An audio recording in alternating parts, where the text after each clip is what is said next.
1857 का मामला, वो हमारे इलाहाबाद का मामला है। वहाँ इलाहाबाद से लेके कानपुर रोड पे जितने भी पेड़ थे, हर पेड़ पे उन्होंने लाशें लटकाई हुई थी अंग्रेजों ने, उनकी हत्या करके, और उसमें बच्चे भी थे और उसमें महिलाएं भी थी, और इसी क्रूरता के साथ मारा था उन लोगों को। वहां पर एक नीम का पेड़ है जिसमें सारे क्रांतिकारियों को मार दिया गया था, और यहाँ पर भी उसको लीड करने वाले दोनों तरह की जनता थी, हिंदू मुसलमान, जो भी यहाँ पे रहता था वो थी, और उसके नायक एक मुस्लिम थे। यहाँ पर भी डीएसपी थे जिन्होंने कहा कि पहले मैं जनता के साथ गद्दारी कर रहा था और अब मैं वो उस गद्दारी से निकलना चाहता हूँ। और इसी तरीके से जो इलाहाबाद में मौलवी लियाकत अली थे, वो भी पहले अंग्रेजी सेना में काम करते थे, अंग्रेजी सेना के सिपाही थे वो, लेकिन वहां पे सेना के दांव पेच सीख कर वो 1857 की लड़ाई में कूद पड़े, और उन्होंने भी 1857 की लड़ाई को लीड किया। और अंग्रेज जितनी भी क्रूरताएं कर सकते थे, आज हमने हिमांशु जी से जितना कुछ भी सुना, तो पहले ये पढ़ के लगता था कि ये सारी चीजें वो कर सकते हैं जो हमारे देश के शासक ना हो, क्योंकि उनमें एक दूसरे देश के प्रति एक नफरत का भाव रहता है, इसलिए वो ये कर सकते हैं। लेकिन फिर भी उसके बाद भी, मतलब ये हम जनरलाइज नहीं कर पा रहे हैं, हर शासक ये क्रूरताएं करती आई है। वो इसलिए कि वो दूसरी सत्ता थी, दूसरे देश के लोग थे जो हमारे ऊपर राज करने आए थे, और हमें, तो मैं ये कहना चाह रही थी कि हम 1857 में भी हमने इस तरह की क्रूरताएं देखी है, अंग्रेजों के समय में भी हमने इस तरह की क्रूरताएं देखी है, लेकिन आज हम उसकी उम्मीद नहीं करते हैं। हम उस समय से आज को तुलना करें कि हर शासक वर्ग ये करता रहा है, तो ये फेयर नहीं होगा मेरे ख्याल से, क्योंकि आज भारत ये घोषित करता है, भारत की सत्ता ये घोषित करती है कि वो एक लोकतांत्रिक संविधान के तहत चल रहा है। तो ऐसे लोकतांत्रिक संविधान के तहत चलने वाली सत्ता अगर उस तरह की क्रूरताएं करती है जो कि अंग्रेज किया करते थे, तो उस पर जरूर सोचने की बात है कि ये लोकतांत्रिक देश है भी या नहीं है। तो ये निश्चित तौर पे जब हम शांति वार्ता की बात करते हैं या जब हम सरकार के विरोधी लोगों की बात करते हैं, तो निश्चित तौर पे ये सोचने की बात है। और आज का जो विषय है कि आज के दौर में शांति वार्ता जरूरी क्यों है, तो निश्चित तौर पे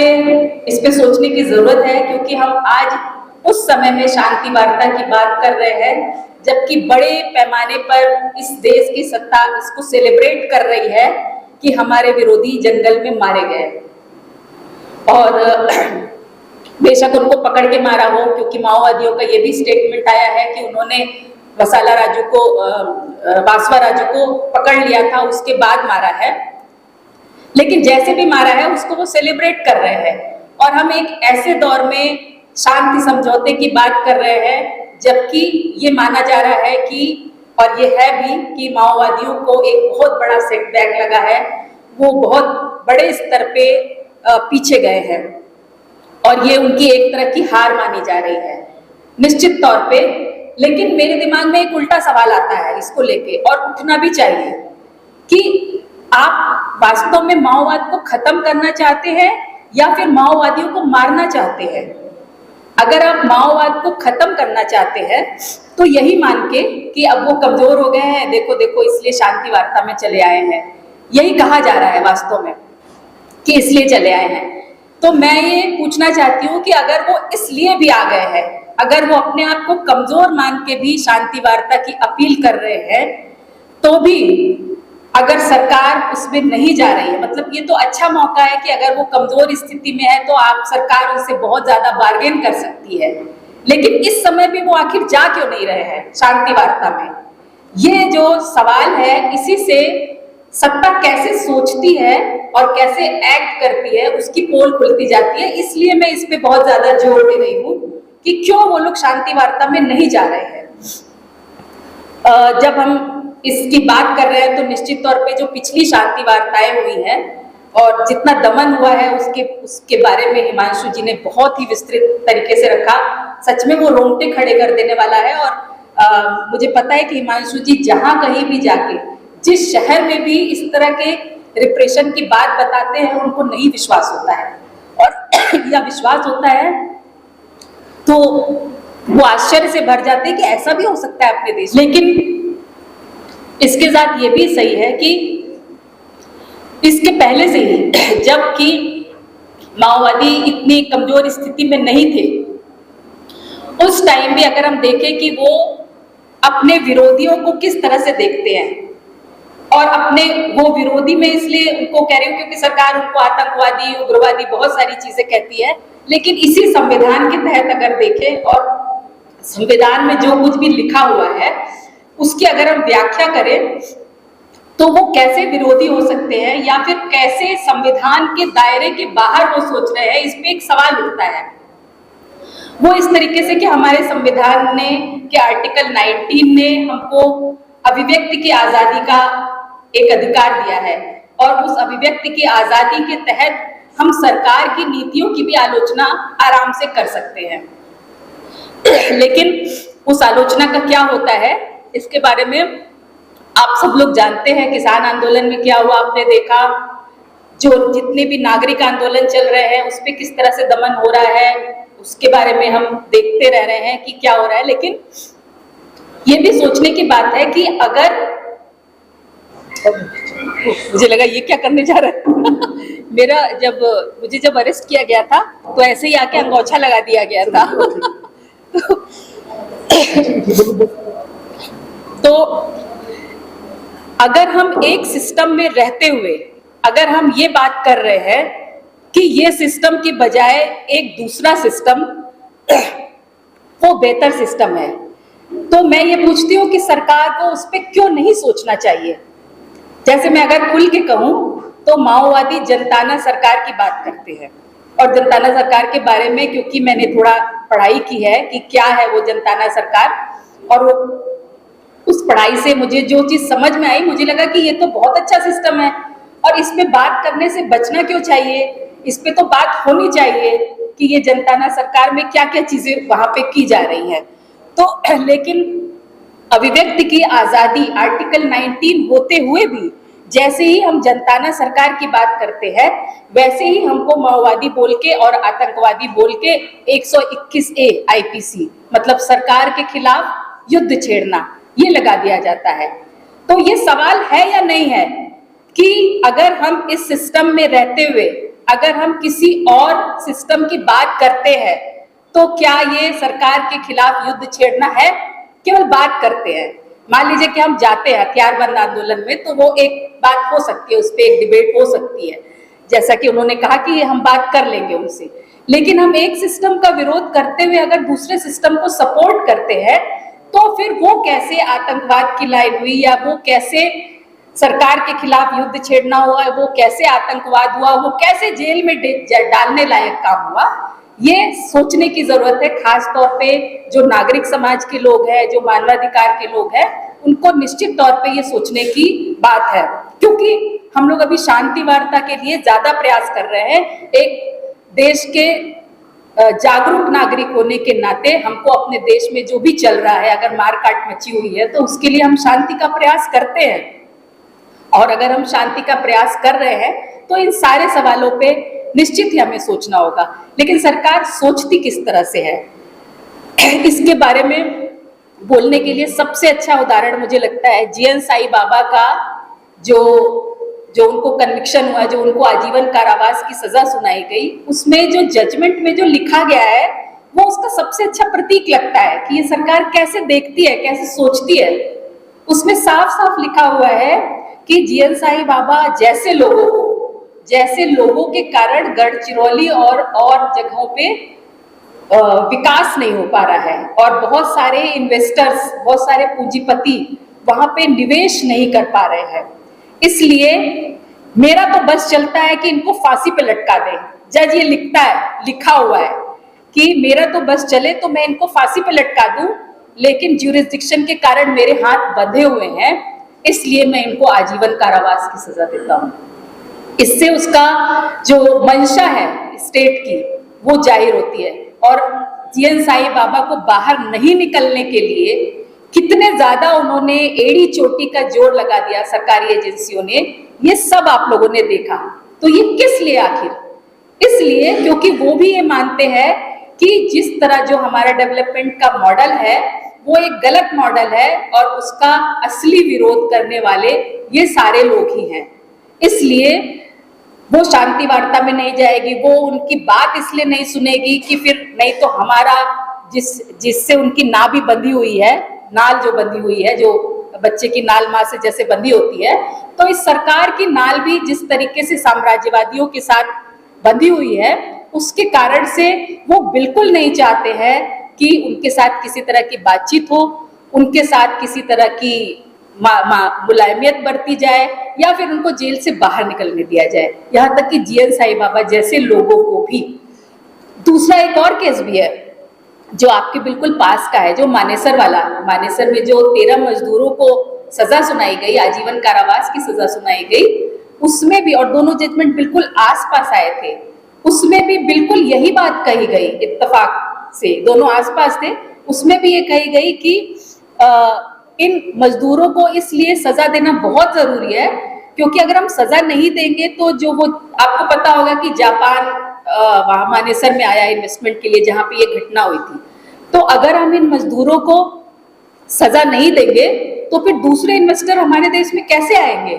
और दूसरे इन्वेस्टर्स नहीं आएंगे तो हमारे देश का विकास कैसे होगा। तो इन सारे खबरों से, इन सारे जजमेंट से, पुलिस के रुख से कि इस तरह की जब वारदात होती है तो फिर किसको रोका जाता है और किसको प्रमोट किया जाता है। जंगल में जब पूंजीपति अपना रथ लेके घुसते हैं तो किसको रोका जाता है उसके खिलाफ लड़ने से और किसको प्रमोट किया जाता है। इससे भी हम समझ सकते हैं कि उनकी क्या मंशा है और किस लिए वो ये सारी चीजें रोकना चाहते हैं। तो ये बात आप सारे लोग अच्छी तरह जानते हैं, लेकिन ये कुछ उदाहरण है जिनको हमेशा याद में रखना चाहिए कि अगर जरा सा भी विश्वास बचाओ कि ये सरकार ऐसा कर सकती है, तो ये उदाहरण हमको याद दिलाते हैं कि वो क्यों इस तरह के से सोचने वाले लोगों के खिलाफ खड़ी हुई है। दूसरा ये प्रश्न भी एक है कि मैं शांति वार्ता, हिमांशु जी ने क्योंकि बहुत सारी जो बात बताई है वहां पे छत्तीसगढ़ में किस तरह की क्रूरताएं की जा रही हैं वो बात रखी, लेकिन शांति वार्ता में सरकार क्यों नहीं जाना चाहती है, मैं उस पर फोकस करते हुए बात रख रही हूँ कि 2004 में, आप लोगों को सबको पता होगा कि 2004 में आंध्र प्रदेश की जो माओवादी पार्टी है, मतलब माओवादी पार्टी की आंध्र प्रदेश राज्य कमेटी, उसने ये कांग्रेस ने ये कहा था कि अगर हम चुनाव जीत जाते हैं विधानसभा वाला तो हम माओवादियों के साथ वार्ता में जाएंगे, शांति वार्ता में जाएंगे, और वो चुनाव जीत गई। फिर उनके साथ शांति वार्ता का प्रोसेस चला, आगे बढ़ा और बहुत सारी शर्तें इधर से रखी गई और माओवादी पार्टी की ओर से कॉमरेड रामकृष्ण इसीलिए फिर वो ओवरग्राउंड हुए, मतलब बाहर निकल के आए शांति वार्ता करने के लिए, और उनका आंध्र प्रदेश हैदराबाद में भव्य स्वागत हुआ। और ये हमारे जैसे लोगों के लिए, तब हम लोग इतना जानते नहीं थे और हम लोग बहुत, तब मैंने पत्रकारिता नई नई शुरू की थी, तो मेरे लिए ये बहुत आश्चर्य की बात थी कि एक नक्सलवादी जो कि निकल के आया है, उसका हैदराबाद की जनता और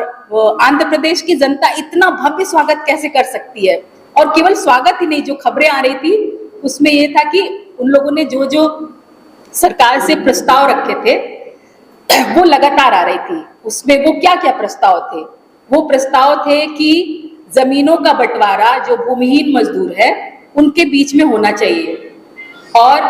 कैसे होना चाहिए इसके लिए उन्होंने बहुत बड़े बड़े जो जमींदार थे उनकी जमीन की लिस्ट सौंपी थी सरकार को। उसमें नरसिंहा राव भी थे जो हमारे प्रधानमंत्री रहे हैं, उनकी जमीन भी थी, वो बहुत बड़े सामंत थे वहां के, उनकी जमीन थी, और बहुत सारे लोग जो कि उस समय कांग्रेस, बीजेपी और जो भी स्थानीय पार्टी है उससे जुड़े हुए लोग थे, उनकी जमीनों की लिस्ट सौंपी थी कि इतनी इतनी जमीनें इनके पास हैं, अगर इन जमीनों पे कब्जा करके और भूमिहीन लोगों में बांट दिया जाए तो इस देश की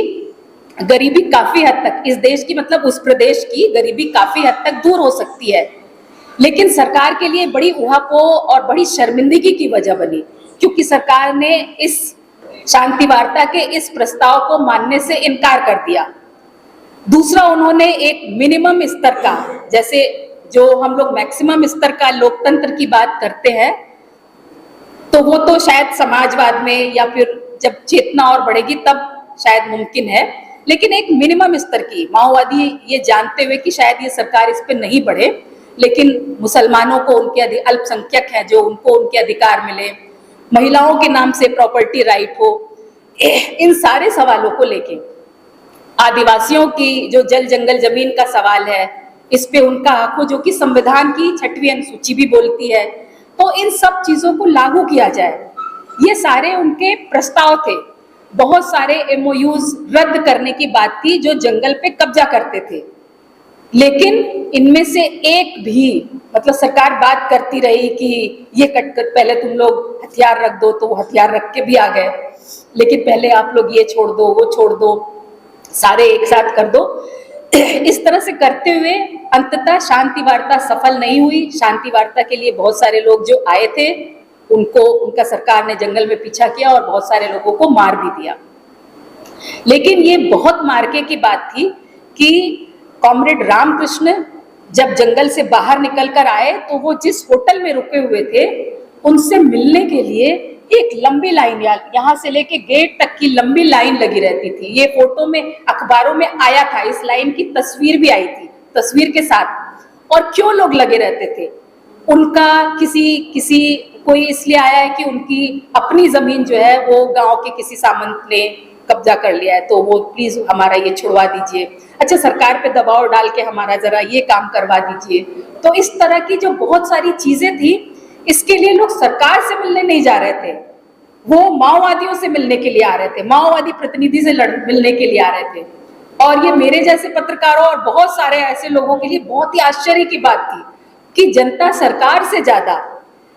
माओवादियों में यकीन कर रही है। ऐसी जगहों पे जहाँ पे माओवादी आंदोलन दिख रहे हैं, साफ साफ दिख रहे हैं, जैसे छत्तीसगढ़ में, तेलंगाना में, आंध्र प्रदेश में, वहां पे सरकार ज्यादा भरोसा उन पे कर रही है, जनता सरकार पे कम कर रही है। तो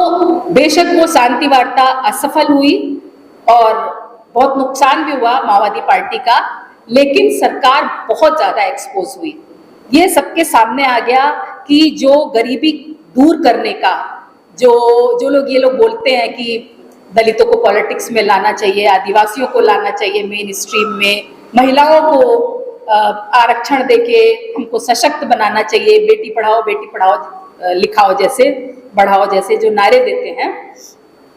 ये सब नारे देने वाले लोग कितने खोखले हैं अंदर से। उन्होंने उनकी एक मांग भी मांगने से इनकार कर दिया और इस तरीके से सरकार बहुत ज्यादा एक्सपोज हुई। और इस बार भी माओवादी कमजोर स्थिति में है और हो सकता है कि वो बहुत सारे प्रस्ताव नहीं रखे इस वजह से, लेकिन उसके बाद भी सरकार नहीं चाहती है क्योंकि उससे उसका एक्सपोजर होगा। दूसरी एक बात ये भी लगती है मुझे, ये सोचने के लिए मैं छोड़ रही हूँ कि एक तो ये बात लगती है कि सरकार का बहुत बड़ा एक्सपोजर होगा, इसलिए भी हमें जरूर जोर डालना चाहिए कि शांति वार्ता हो। शांति वार्ता होगी तो हम भी सरकार पे दबाव बना पाएंगे कि ये मांग ठीक है, इस मांग को मानना चाहिए, ये मांग नहीं ठीक है, इस मांग को नहीं मानना चाहिए। तो इसलिए भी हम क्यों यहाँ पे ये आयोजन कर रहे हैं, नागरिक समाज का इसमें क्या फर्ज है? फर्ज यही है कि अगर हम शांति वार्ता की बात करते हैं तो हम भी इन मुद्दों को, ये तो हमारे भी मुद्दे हैं ना, ये तो हमारे भी लोकतंत्र का सवाल है ये सारा, तो हम भी उनके साथ इन मुद्दों को उठा सकेंगे। एक तो ये बात है। लेकिन सरकार, दूसरी बात जो मैं कह रही थी, क्यों नहीं उठाना चाहती है, क्योंकि ये सरकार खास तौर पे ये जबर पे ज्यादा यकीन रखती है, जुल्म पे ज्यादा यकीन रखती है और ये स्टेट पावर ज्यादा इस्टेब्लिश करना चाहती है। एक शब्द में बोले तो आप सब लोग जानते हैं कि फासिस्ट सरकारें ऐसा ही करती हैं। तो दरअसल ये सारी जो एक्टिविटी वो दिखा रहे हैं, वो ये दिखा रहे हैं कि हम कितने मजबूत स्टेट है। मजबूत स्टेट की पहचान क्या क्या होती है? मजबूत स्टेट की पहचान वास्तव में अगर एक नागरिक के तौर पे, एक बुद्धिजीवी के तौर पे अगर हम देखें तो एक मजबूत स्टेट की पहचान ये होती है कि उसकी अर्थव्यवस्था बहुत मजबूत हो। उस देश के कितने प्रतिशत लोग गरीबी रेखा से नीचे या ऊपर है, इससे उसकी स्थिति तय होती है कि वो कितना मजबूत स्टेट है। उस देश में महिलाओं की क्या स्थिति है, जैसा कि हिमांशु जी बताते भी है कि गांधी जी ने भी ये कहा था कि जो सबसे कमजोर तबका है उसकी क्या स्थिति है, वो देखे जाने की जरूरत है। तो इन सारे मामलों को, अगर किसानों की क्या स्थिति है, मजदूरों की क्या स्थिति है, इन मामलों को सभी को अगर हम देखें तो इस तरह से ये स्टेट हमको बहुत ही खोखला और बहुत कमजोर स्टेट लगता है। लेकिन दूसरे स्तर पे वो बहुत ही मजबूत स्टेट अपने आप को साबित करना चाहता है बहुत तरीकों से, पड़ोसी राज्य पे अटैक करके या पड़ोसी राज्य को जवाब दे, वो जब वो कहते हैं कि हमने जवाब दिया, और इस तरह की बहुत सारी चीजें करके माओवादियों को मार के, अपने विरोधियों को ध्वस्त करके, अपने विरोधियों पे जुल्म के इम्तिहान ढाके, बुलडोजर से घर गिरवा के वो अपने आप को एक पावरफुल मजबूत स्टेट नहीं बल्कि जुल्म के मामले में पावरफुल स्टेट के रूप में प्रेजेंट करना चाहता है। ये उस अभियान का हिस्सा है जिसमें अभी माओवादियों को पकड़ के मारा गया, जिसमें से ज्यादातर लोगों को, जो वो बोल रहे थे, उदय भी बोल रहे थे कि ऐसा क्यों होता है कि किसी के घायल होने की खबर नहीं आती है, सीधे मर जाते हैं वो। तो निश्चित तौर पे ये बात है। और जो माओवादियों का लास्ट जो लेटर है उसमें उन्होंने लिखा भी है कि बाकी बहुत सारे लोगों को उन्होंने मार दिया था, ड्रोन जो नई टेक्निक है जो इजराइल से उन्होंने ली है उसके तहत मार दिया था, लेकिन बासो राजू को उन्होंने जिंदा पकड़ लिया था। उसके बावजूद युद्ध का जो नियम होता है कि अगर आप अपने विरोधी को पकड़ते हैं तो उसके खिलाफ मुकदमा चलाइए। अगर आपको लग रहा है कि वो राज्य को का विरोधी है तो आप उसके खिलाफ मुकदमा चला लीजिए, लेकिन उसको सीधे उड़ा देना, और आदिवासियों के बीच में ये हो रहा है, और एक वहां पे थर्ड पार्टी भी बहुत ज्यादा इसको झेल रही है, मतलब जो आदिवासी माओवादियों से मिलके अपनी जंगल जमीन बचाने की लड़ाई लड़ रहे हैं वो तो है, लेकिन उसके साथ जो लोग इन दोनों हिस्सों में नहीं हैं वो भी इसको बहुत बड़े स्तर पे झेल रहे हैं और इस जुल्म को झेल रहे हैं। इसलिए ये सारे सवाल जो शांति वार्ता के सवाल हैं, इसलिए भी जरूरी है कि एक थर्ड पार्टी, और क्या हमारे जब सारे जंगल उजड़ जाएंगे, जब हमारी सारी जो जितने भी प्राकृतिक संसाधन है वो सारे उजड़ जाएंगे, क्या तब हम इनको रोकेंगे? एक बात और, वो शायद इससे मैं खत्म करती हूँ कि ये अक्सर कम्युनिस्ट लोगों को ये कहा जाता है कि वो पर्यावरण वगैरह पे ध्यान नहीं देते हैं, लेकिन अभी मुझे ये हमेशा लगता है कि सबसे ज्यादा तो वही लोग ध्यान देते हैं। कम्युनिस्ट लोगों में जो माओवादी हैं वो सबसे ज्यादा पर्यावरणविद हैं, क्योंकि वो जल जंगल जमीन को बचाने की, जो प्राकृतिक संसाधन है उसको बचाने की लड़ाई लड़ रहे हैं। और अभी जिस दिन जो 27 माओवादियों को 21 तारीख को मारने की खबर और इंडियन एक्सप्रेस ने छापी थी, उसके ठीक बगल में यह खबर छपी थी कि गढ़चिरौली का जंगल का एक बहुत बड़ा इलाका, सरगुजा का बहुत बड़ा इलाका जिंदल को दे दिया गया है, और उसका प्रोजेक्ट लगाने के लिए वहां पे 1,23,000 पेड़ काटे जाएंगे। तो ये लड़ाई सिर्फ माओवादियों की या एक जो सरकार का विरोधी पक्ष है उससे शांति वार्ता का ही मामला नहीं है, बल्कि पर्यावरण का भी मामला है। तो जो लोग पर्यावरणविद है उनको भी इस लड़ाई में इसलिए भी साथ में आना चाहिए। 1,23,000 जो उस बस्तर को कहा जाता है कि वो पूरे देश का फेफड़ा है, लेकिन उस फेफड़े को पूरी तरह से नष्ट कर रहे हैं। उनके वहां पे जो चिड़िया है वो क्या आज सोच रही होगी कि उसका घर उजड़ रहा है। 1,23,000 पेड़ों पे कितने तरह के पक्षी रहते होंगे, उन पेड़ों के नीचे कितने तरह के जंतु रहते होंगे, उनका क्या होगा? मतलब आदिवासियों तो है ही है, आदिवासी लोग तो है ही हैं, लेकिन इनका क्या होगा आखिर? वो कहाँ जाएंगे? इनका सवाल कौन उठाएगा? तो ये भी एक सवाल है कि इन पेड़ों को बचाने की लड़ाई भी हमारी लड़ाई है, इन खेतों को बचाने की लड़ाई भी हमारी लड़ाई है, और वहां पे जो नदियां बहती हैं उनको बचाने की लड़ाई भी हमारी लड़ाई है। और सबसे बड़ी बात ये कि जो शांति वार्ता के लिए जो जनता को प्रयास करने की जरूरत है, वो इसलिए भी कि हम अपनी लड़ाइयों को भी बचा पाए। और इसको हिमांशु जी ने बहुत अच्छे तरीके से रखा कि ये दरअसल केवल माओवादियों को मारने की या खत्म करने की लड़ाई नहीं है, अपना पावर दिखाने की लड़ाई है, जो कि मैं कह रही हूँ। तो वो पावर केवल वहीं तक सीमित नहीं रहेगी, वो पावर पहले से वो दिखाते आ रहे हैं, बहुत सारे लोगों पे दिखाते आ रहे हैं। उन्होंने किसानों पे वो पावर दिखाया है, वो मुसलमानों पे बहुत बड़े पैमाने पे वो पावर दिखा रहे हैं। सुप्रीम कोर्ट के ऑर्डर के बाद भी बुलडोजर चला देना घरों पे। रेप की इतनी सारी घटनाएं हुई हैं और वो ज्यादातर उनमें से हमेशा बीजेपी से जुड़े हुए लोग होते हैं, सरकार से जुड़े हुए, कभी आरएसएस से जुड़े हुए, कभी बीजेपी से जुड़े हुए लोग। आखिर ऐसा क्यों है? ये सारे लोग जो अपना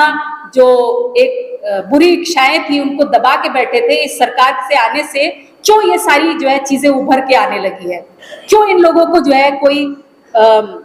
रोकने टोकने वाला नहीं है? बच्चों के अधिकार, बच्चों का जो एजुकेशन का अधिकार है, यहाँ पे बहुत सारे बच्चे बैठे हैं और वो मतलब बोर भी हो रहे थे। मैंने कई सारे बच्चों से पूछा, वो बोर भी हो रहे थे। लेकिन बच्चों, ये तुम्हारे एजुकेशन का भी लड़ाई है, ये तुम्हारी शिक्षा का भी लड़ाई है, क्योंकि जो शिक्षा हम लोग आसानी से हमें मिल गई है और बहुत सस्ते में मिल गई है, वो आने वाली पीढ़ियों को नहीं मिलने वाली है। तो ये दरअसल जब हम इसकी अपील कर रहे हैं, शांति वार्ता की अपील कर रहे हैं, तो हम दरअसल आंदोलनों से, सरकार की, केवल माओवादियों से नहीं, सारे आंदोलनकारियों से, सारे आंदोलनों से सरकार की वार्ता की अपील कर रहे हैं। और इसलिए अपील कर रहे हैं कि सरकार बैक फुट पे जाए, वो आंदोलनकारियों को दबाना बंद करे, वो आंदोलनकारियों की मांगों को ज्यादा से ज्यादा मांगने की शुरुआत करे। इसलिए ही हमें इस शांति वार्ता के लिए आवाज उठाने की जरूरत है और इसलिए ही इसको आगे बढ़ाने की मांग जब तक वो नहीं जाती है तब तक करने की जरूरत है।